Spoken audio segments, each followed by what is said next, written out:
एक आदमी किसी अमाउंट को 5 साल के लिए जमा करता है 12% की रेट ऑफ इंटरेस्ट पे। तो 5 साल बाद उसे इंटरेस्ट मिलता है 3,900 रुपये का इंटरेस्ट आपको मिल जाता है। अब फॉर्मूला देखो, फॉर्मूला क्या होता है, simple interest equal to principal into rate into time upon 100। हमें सवाल में प्रिंसिपल पूछा है कि प्रिंसिपल कितना आएगा, तो सिंपल इंटरेस्ट दिया हुआ है, कितना दिया हुआ है 3,900 रुपये। पी दिया है यानी प्रिंसिपल हमें निकालना है, रेट दिया हुआ है 12% का और टाइम जो है 5 साल लगा है, अपॉन में 100 कर देंगे। काटना शुरू कर देते हैं।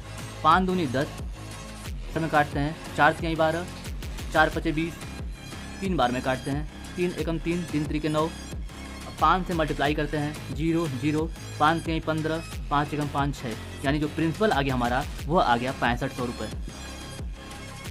एक आदमी किसी अमाउंट को 5 साल के लिए जमा करता है 12% की रेट ऑफ इंटरेस्ट पे। तो 5 साल बाद उसे इंटरेस्ट मिलता है 3,900 रुपये का इंटरेस्ट आपको मिल जाता है। अब फॉर्मूला देखो, फॉर्मूला क्या होता है, simple interest equal to principal into rate into time upon 100। हमें सवाल में प्रिंसिपल पूछा है कि प्रिंसिपल कितना आएगा, तो सिंपल इंटरेस्ट दिया हुआ है, कितना दिया हुआ है 3,900 रुपये। पी दिया है यानी प्रिंसिपल हमें निकालना है, रेट दिया हुआ है 12% का और टाइम जो है 5 साल लगा है, अपॉन में 100 कर देंगे। काटना शुरू कर देते हैं। 5 दूनी 10 में काटते हैं, 4 तिहाई 12, 4 पचे 20, 3 बार में काटते हैं, 3 एकम 3, 3 त्रिके 9, अब 5 से मल्टीप्लाई करते हैं, 0 0, 5 तिहाई 15, 5 एकम 5 6, यानी जो प्रिंसिपल आ गया हमारा वो आ गया 6500 रुपये।